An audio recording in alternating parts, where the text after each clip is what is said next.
अस्सलाम वालेकुम व्यूअर्स, मैं हूं आपका होस्ट अब्दुर्रहमान और आज डिस्कस करेंगे हमारी जानब से किए जाने वाले एक दावे को हुकूमत ने भी सच साबित किया है। और वो दावा था कि पाकिस्तानी मईशत का हुजम यानी जीडीपी 380 अरब डॉलर्स नहीं बल्कि 800 अरब डॉलर से ज़ायद है। वो किस तरह? पाकिस्तान समेत दुनिया भर के अंदर जीडीपी किसी भी मईशत के अंदर होने वाली सरगर्मियों को नोट करने का नाम है। यानी किसी भी मुल्क की मईशत के अंदर या शहर की मईशत के अंदर कितनी चीज़ें पैदा होती हैं और कितनी सर्विसेज जनरेट होती हैं।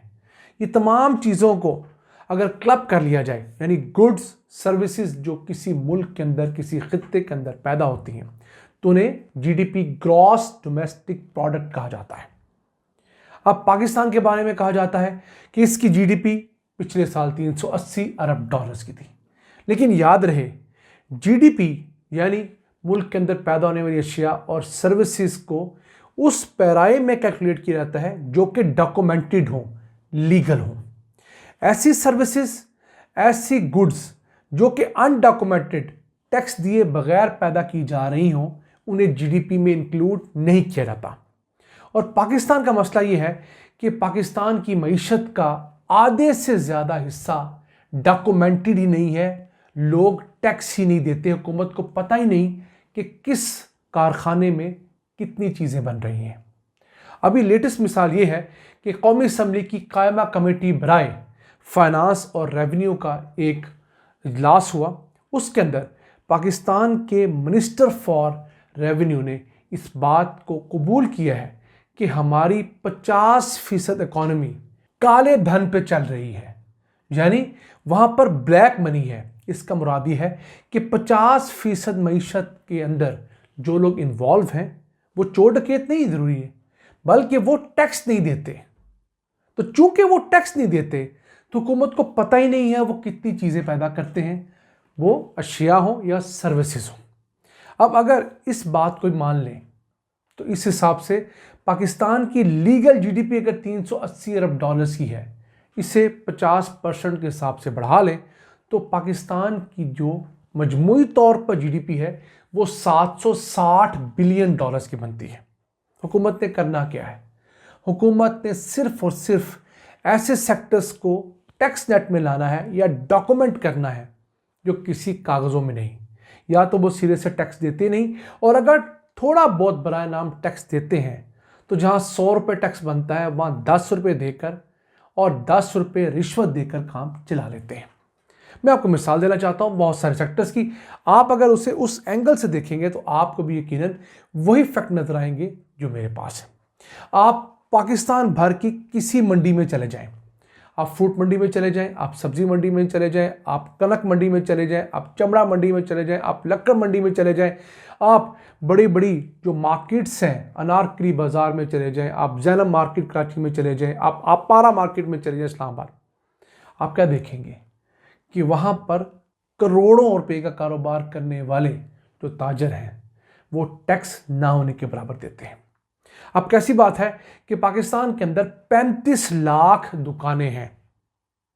अब ये 35 लाख दुकानें पाकिस्तान में 4170 अरब रुपया टैक्स दे सकती हैं, यानी कि 15 अरब डॉलर्स का टैक्स हुकूमत को सिर्फ ताजरों से हासिल हो सकता है। और आप हैरान होंगे कि गुज़िश्ता माली साल में हमारे इन ताजरों ने कितना इनकम टैक्स अदा किया? सिर्फ 18 अरब रुपए। पाकिस्तान के बड़े बड़े एक्सपोर्टर्स जो हुकूमत से बिजली भी सस्ती ले लेते हैं, गैस भी सस्ती ले लेते हैं, टैक्स में रिबेट्स भी ले लेते हैं, उन्होंने कितना टैक्स अदा किया? सिर्फ 93 अरब रुपए। और पाकिस्तान का तनख्वाहदार तबका जिस बेचारे की लगी बदी आमदन है और इस शदीद महंगाई में भी उसकी आमदन नहीं बढ़ रही, उसने कितना टैक्स दिया? 368 अरब रुपए। यानी ताजरों और सनतकारों के इकट्ठे इनकम टैक्स से ज़्यादा हमारे इन नौकरी पेशा लोगों ने टैक्स दिया, और ज़्यादा नहीं 1550% ज़्यादा टैक्स दिया है। ये वो असल फसाद की जड़ है जिसकी वजह से हमारा मुल्क अपने कदमों पे खड़ा नहीं हो रहा। जो हुकूमत इन लोगों को टैक्स नेट पे ले आएगी, इन लोगों की इकोनॉमी को डॉक्यूमेंट करेगी, आप यकीन कीजिए उसी दिन से आप देखेंगे कि पाकिस्तानी मईशत तो मलेशिया का मुकाबला कर रही है। चले, ये तो हुकूमती क्लेम था 50% का। इसके अलावा कुछ अर्सा कबल हमारी federal ministry of industries and production के एडिशनल सेक्रेटरी असद असम ने कहा था कि पाकिस्तान की जितनी जेन्युइन लीगल जीडीपी है उससे 64% ज़्यादा हमारे पास इलीगल जीडीपी भी है, और उसका हजम 457 बिलियन डॉलर्स है। यानी कि लीगल अगर 380 बिलियन डॉलर्स है तो इलीगल 457 बिलियन डॉलर्स है। अगर इन दोनों को हम क्लब कर लेते हैं तो कितने बनते हैं? ये 837 बिलियन डॉलर्स है। कुछ छोटी अमाउंट नहीं है हमारे जीडीपी की। अब ये हमारी जीडीपी किसका मुकाबला करती है? सऊदीया की $1 ट्रिलियन की जीडीपी के करीब है। अब आपको एक और मिसाल देता हूं। आप अपनी गलियों में चले जाएं, बाजारों में चले जाएं, आपको जो रेडी बान नजर आते हैं, जो खांचा फरोश हैं, आपका ख्याल है वो कोई छोटी इकॉनमी है? मुल्क के अंदर 10 लाख से ज्यादा रेडी बान है जिनका रोजगार ही रेडी लगाने के ऊपर है। अब ये जो रेडी बान है ये सालाना 1000 अरब रुपए से ज्यादा का टर्नओवर करते हैं। कितना? 1 ट्रिलियन रुपीस। और टैक्स कितना देते हैं? 0। अब इन रेडी बानों में ऐसे रेडी बान भी हैं जो कि हमारे 16 पास लड़कों से ज्यादा आमदन कमाते हैं, यानी जिनकी रोजाना की आमदन 4-5 हज़ार रुपये औसत होती है, यानी कि माहाना 1-1.5 लाख रुपया वो आसानी से कमा लेते हैं। हमारा कोई लड़का जैसे ही 50,000 रुपया कमाना शुरू होता है, हुकूमत उसे टैक्स लेना शुरू करती है, इनकम टैक्स। लेकिन ये रेडी बान, ना इनको बिजली की ज़रूरत होती है, ना ये गैस इस्तेमाल करते हैं, ना जगह का रेंट देते हैं मोस्ट ऑफ द केसेस, तो सारी आमदन जेब में जाती है। अब इन 10 लाख लोगों के साथ मुख्तलिफ मंडियों के जो लोग एसोसिएटेड हैं उसको डाल लें तो 15 लाख से ज़्यादा लोग कम से कम वो होंगे जो डायरेक्टली हमारे इस छाबड़ी फरोश इंडस्ट्री के साथ एसोसिएटेड होंगे। उन्हें बरात देकर शामिल किया जाना चाहिए ताकि वो इकॉनमी का हिस्सा हो। अब इन तमाम चीज़ों को अगर हम ऐड कर लेते हैं तो इस मईशत के अंदर 24,000 अरब रुपए सालाना टैक्स कलेक्ट करने की गुंजाइश है। अमीरों से टैक्स लें, गरीबों पे खर्च करें। इस साल हम लोग कितना टैक्स कलेक्ट करेंगे?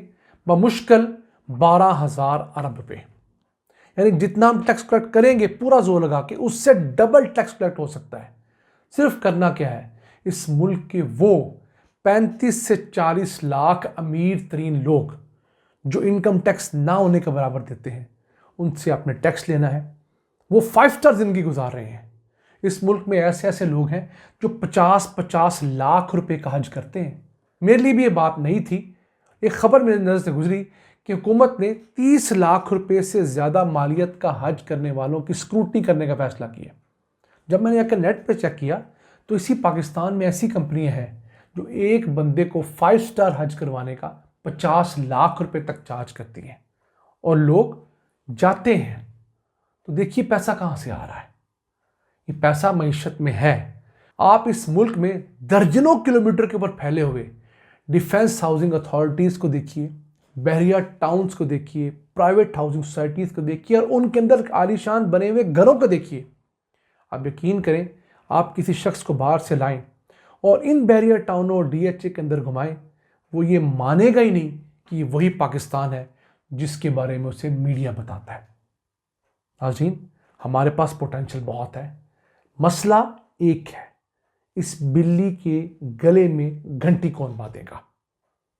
अपने मेज़बान अब्दुल रहमान को इजाज़त दीजिए। अल्लाह ने के बाद।